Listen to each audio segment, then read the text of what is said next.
हाय दोस्तों, इस वीडियो के माध्यम से मैं आप लोगों को बताने वाली हूँ कि शब्द किसे कहते हैं और शब्द के कितने प्रकार होते हैं। उन सभी को मैं कॉन्सेप्ट के साथ मैं आप लोगों को समझाने वाली हूँ। तो चलो मैं वीडियो को शुरू करती हूँ और जानते हैं कि शब्द किसे कहते हैं।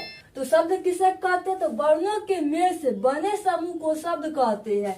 वर्णों के मेल से बने समूह को शब्द कहते हैं।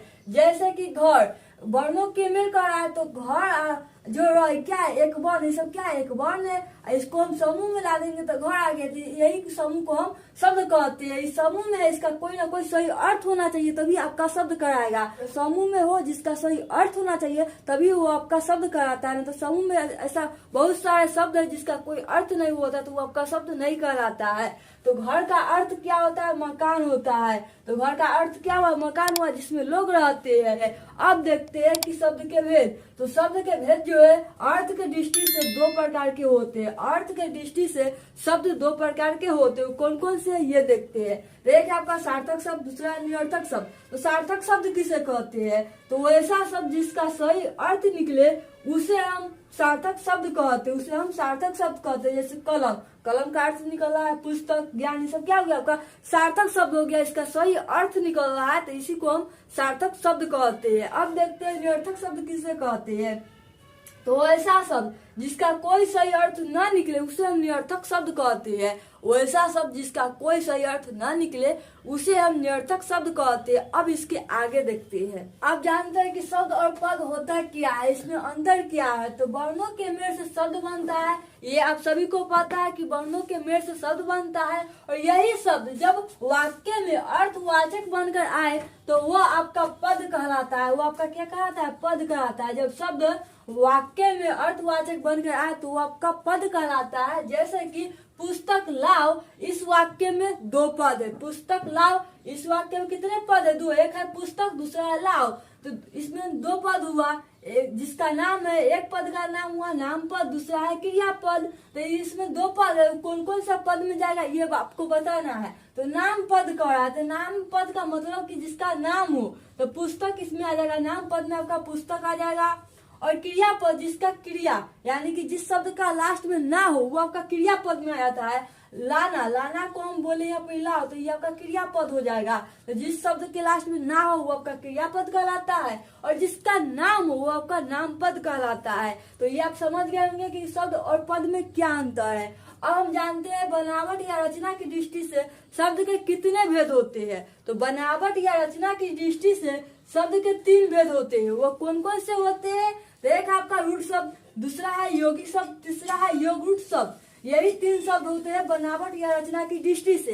तो अब हम जानते हैं कि रूढ़ शब्द किसे कहते हैं। अब है रूढ़ शब्द किसे कहते हैं, तो वैसे शब्द जिनके खंड सार्थक न हो उसे रूढ़ शब्द कहते हैं। यानी कि वैसे शब्द जिनके खंड किए जाने पर कोई अर्थ न निकले उन्हें हम रूढ़ शब्द कहते हैं। जैसे कि रात, अगर रात को हम खंड करते हैं तो रात जो तब मिलता है, इसका कोई अर्थ नहीं निकल रहा है तो इसी को हम रूढ़ शब्द कहते हैं। नाक, नाक हो गया, सुबह हो गया, शाम, ये सब क्या आपका एक रूढ़ शब्द है। जिसको खंड किए जाने पर कोई अर्थ नहीं निकल रहा है तो इसी को हम रूढ़ शब्द कहते हैं। और जिसको खंड किए जाने पर कोई अर्थ निकलेगा उसे हम यौगिक शब्द कहते हैं। तो यौगिक शब्द किसे कहते हैं, तो वैसे शब्द जिनके खंड सार्थक हो उसे यौगिक शब्द कहते हैं। वैसे शब्द जिनके खंड सार्थक हो उसे यौगिक शब्द कहते हैं। जैसे कि विद्या जो आले यानी कि विद्यालय, विद्यालय को अगर हम खंड करते हैं तो विद्या जो आले होता है, जिसका विद्या का अर्थ होता है ज्ञान और आले का अर्थ होता है घर। तो इसका खंड किए जाने पर अर्थ निकला तो इसी को हम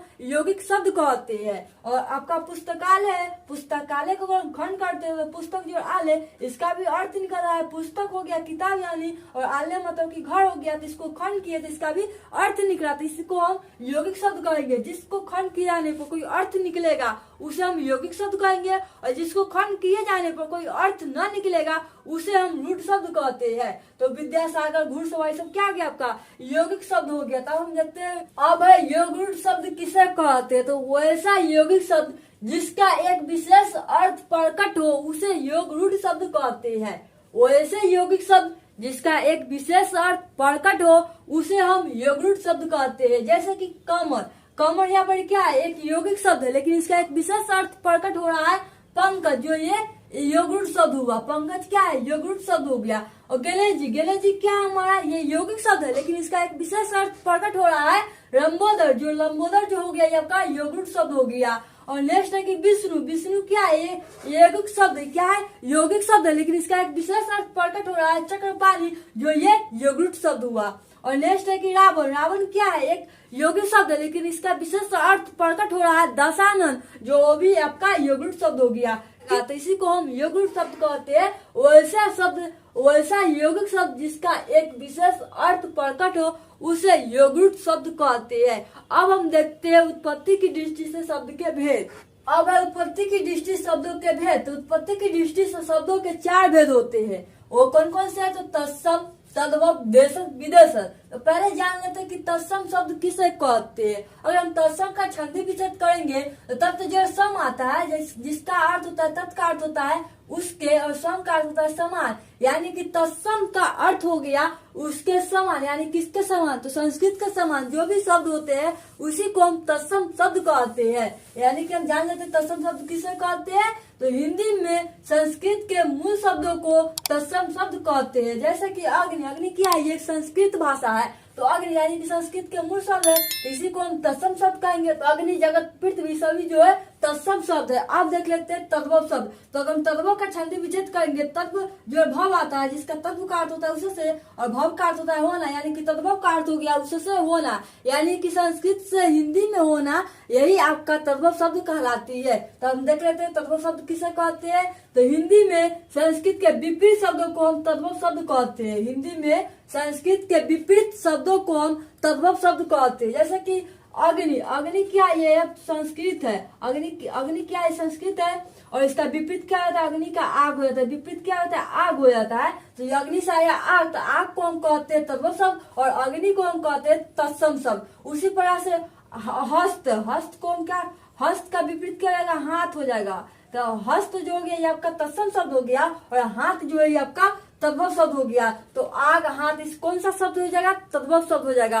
नेक्स्ट है कि देशज शब्द किसे कहते हैं, तो देशज शब्द किसे कहते हैं, तो वैसा शब्द जो गांव देहात की भाषा में प्रयोग हो उसे हम देशज शब्द कहते हैं। या ऐसे भी कह सकते हैं कि शुद्ध देहाती शब्द को हम देशज शब्द कहते हैं। शुद्ध देहाती शब्द को हम देशज शब्द कहते हैं। जैसे कि लोटा, ढक्कन, डिबिया, सब क्या गांव देहात की भाषा है, गांव देहात की बोलचाल की भाषा है, लोटा, ढक्कन, डिबिया, तो इसी को देशज शब्द कहते हैं।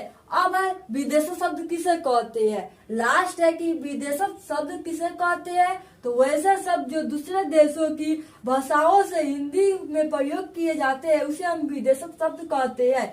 जैसे कि स्टेशन, हॉस्पिटल, डॉक्टर, सब क्या है, दूसरे देशों की भाषा है जो हम लोग हिंदी में प्रयोग करते हैं, इसी को हम विदेशज शब्द कहते हैं। या ऐसे भी कह सकते हैं जिन शब्दों का जन्म विदेशों में हुआ है उसी को हम विदेशज शब्द कहते हैं। तो यदि मेरा वीडियो अच्छा लगे हो जैसे शेयर कीजिएगा। तो थैंक्स फॉर वॉचिंग।